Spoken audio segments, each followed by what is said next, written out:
Margaret had been cleaning the Titan Combat Center for 3 years when everything changed on that quiet Tuesday morning in September. She arrived at 5:30 as always with her cart of supplies and her thermos of coffee still steaming from home. The gym smelled of leather and sweat and determination, the kind of honest work scent that reminded her of her late husband Frank, who used to come home from the factory with that same tired satisfaction in his eyes.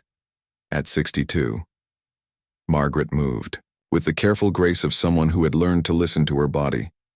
She swept the mats methodically, wiped down the equipment, and restocked the towels. The fighters would arrive soon, and she liked having everything perfect for them. These young people work so hard chasing their dreams. She was mopping near the main training area when she heard voices approaching. The overhead lights flickered on and cast harsh shadows across the octagonal cage in the center of the room. "Today we're doing sparring demonstrations for the new members," called out Jake, the head trainer. His voice carried that particular authority that came from years in the ring. "Everyone partner up." Margaret continued her work, staying invisible as she always did, but something felt different this morning. There was tension in the air like the moments before a thunderstorm. The new students gathered nervously along the edge of the mat. They were mostly office workers and college students looking to try something new, to push themselves beyond their comfort zones. Margaret recognized that look. She had worn it herself many times over the years. Jake began pairing people up, but there was one problem. An odd number of participants meant someone would be left without a partner. "Looks like we need one more person," Jake announced, scanning the room. His eyes fell on Margaret, who was quietly wringing out her mop. Margaret felt heat rise to her cheeks. She shook her head and pointed to her cleaning cart. "Oh, no, I'm just here to clean," she said softly. "I don't belong on those mats." Jake's expression shifted. Something harder crept into his voice. "Come on, lady, we need even numbers. Everyone has to participate if they're in here during training time." The other students shifted uncomfortably. Some looked at their feet. Others whispered among themselves. Margaret felt their eyes on her, and her face grew warmer. "I really can't," Margaret said, her voice barely above a whisper. "I have work to finish, and I wouldn't know what to do." But Jake was insistent, perhaps showing off for the new students, or maybe just having a difficult morning himself. No excuses. Everyone trains or everyone watches from outside. Margaret's hands trembled slightly as she set down her mop. She thought about Frank and how he would have handled this situation with his quiet dignity, how he never backed down from unfairness but never sought to humiliate anyone either. "I suppose I could try," she said finally. "But I've never done anything like this before." The students made room for her on the mat, and Margaret felt the springy surface beneath her work shoes. She looked around at all the young faces, some encouraging, others uncertain. Jake began explaining basic positions and movements. His demonstration was sharp and precise, but his tone remained dismissive when he addressed Margaret directly. "Try to keep up," he said more than once.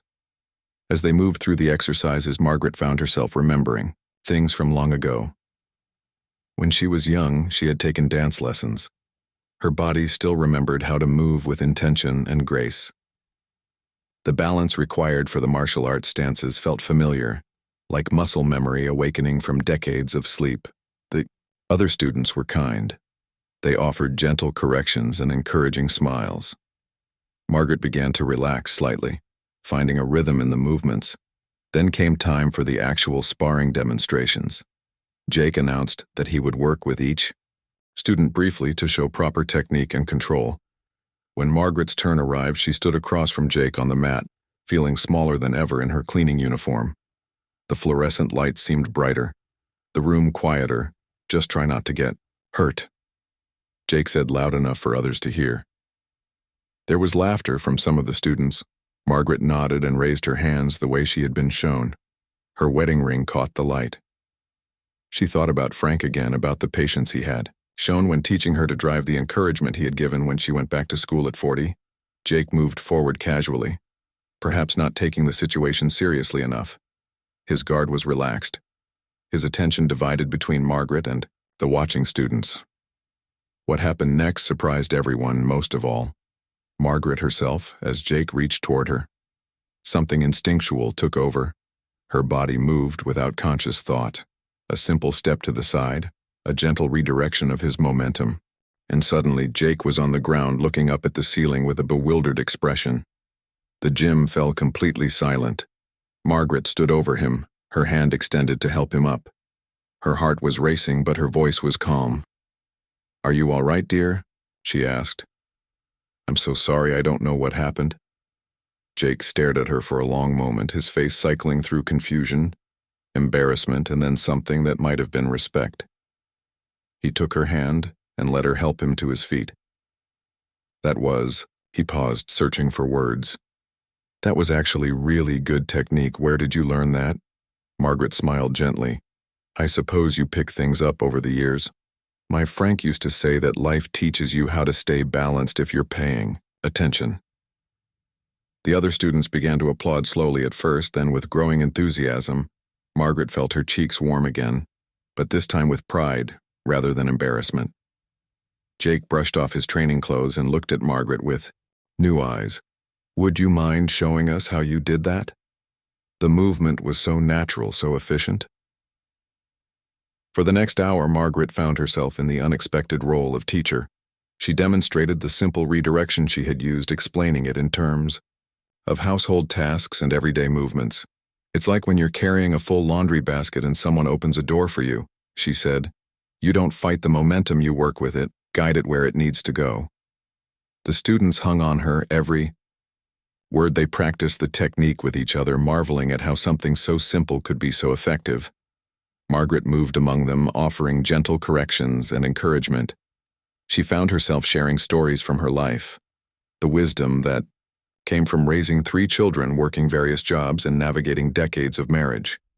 The young people listened with genuine interest, asking questions about resilience and patience and finding strength in unexpected places.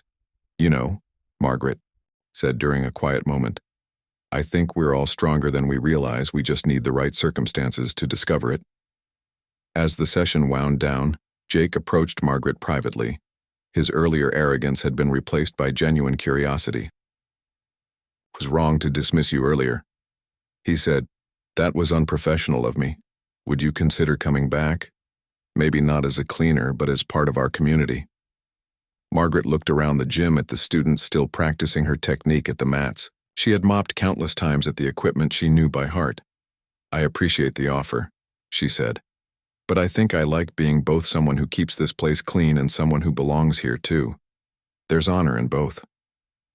Jake nodded, understanding. "Would you be willing to come in during training sessions sometime, share some of what you know?" Margaret considered this carefully. "I suppose I could do that, as long as it doesn't interfere with keeping this place spotless. These young people deserve a clean space to pursue their dreams." Word of what happened spread quickly through the gym community. By the end of the week, Margaret found herself greeting not just the cleaning staff, but the fighters and trainers and students. They knew. Her name now asked about her day, shared stories of their own. She still arrived at 5:30 each morning, still brought her thermos of coffee and cleaned with the same methodical care. But now she also stayed for training sessions when her schedule allowed. She became known for her gentle teaching style and her ability to translate complex movements into simple, everyday terms. The younger fighters began seeking her advice, not just about technique but about life. They were drawn to her calm presence and her way of finding wisdom in ordinary experiences. Mrs. Margaret. One young fighter asked her, "How do you stay so peaceful even when things get difficult?" Margaret paused in her cleaning to consider the question. "I think it comes from understanding that every day is a gift, even the hard ones. My Frank used to say that you can choose to see problems as burdens or as chances to grow stronger." The gym began to change in subtle ways. Students were more respectful of the equipment, more mindful of keeping their training area clean. They had learned from Margaret that taking care of their space was part of taking care of each other. Jake himself seemed different, more patient with struggling students, more aware of the dignity in everyone who walked through the doors. He had learned something important about making assumptions and the cost of dismissing people. Months passed, and Margaret settled into her dual role. She was still the cleaner, but she was also the heart of the gym community. someone who bridged the gap between the everyday world and the world of competition and ambition. One evening, as she was finishing her cleaning routine, a new student approached her. He was older than most, maybe in his 40s, with the nervous energy of someone starting over. "Excuse me," he said. "I heard about what you did that first day, how you stood up for yourself and showed everyone what you could do. I'm starting late in life too, wondering